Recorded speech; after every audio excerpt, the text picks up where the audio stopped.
The Freak Show. Hello, welcome to The Freak Show, and this is my review of the AOC CQ32G1. Now, I had another AOC screen that was the 75Hz version IPS panel instead of VA. So I thought that what I would first do is put them next to each other and compare the colors. Well, I'm sorry for having this Muppet on the screen here, but just his bald head. The color grades on it are perfect for color comparisons.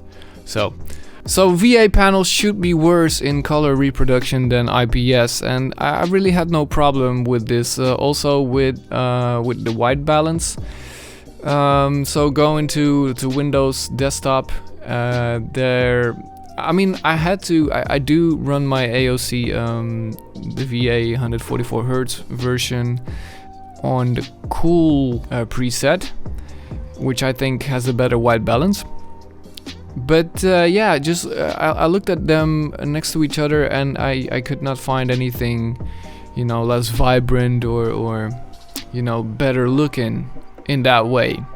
But then I watched the Linus Tech reviews about this very cheap monitor. I think it's the cheapest 144Hz panel that you can find in both 32 or 24, 27 inch. This is the 32 inch, but they did not mention ghosting at all in that review, nor did I really hear about it in other reviews. So that's why I thought I would do my own, because I think the big question here is, could you use this monitor for shooters and racing games?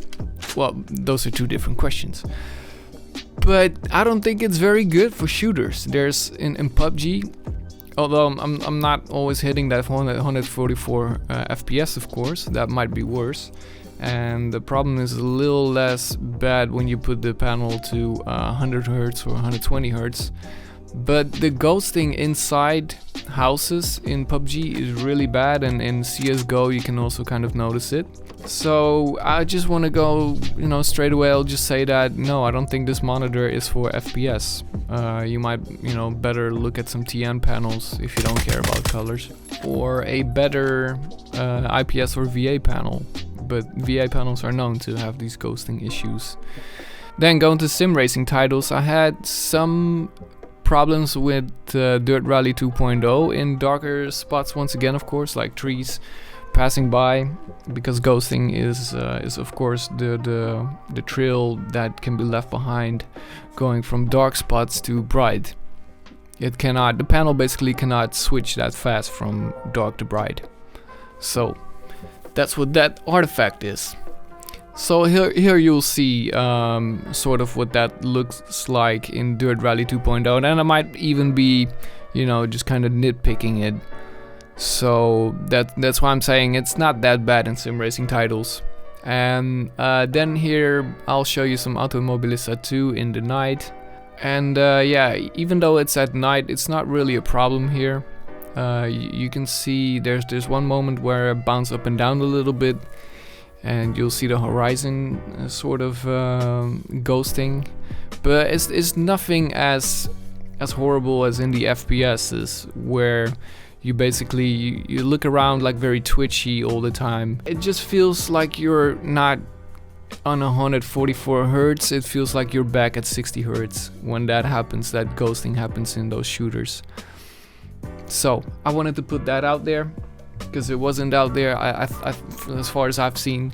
So just make a good decision on your purchase. I think for sim racing titles it's fine. Just beware that there's also, if you're looking at the 32 inches, there's also full HD, so 1080p resolution screens, and these are the 1440p, which I think is a resolution. At 32 inches you definitely, full HD is not enough unless you have them like very far away.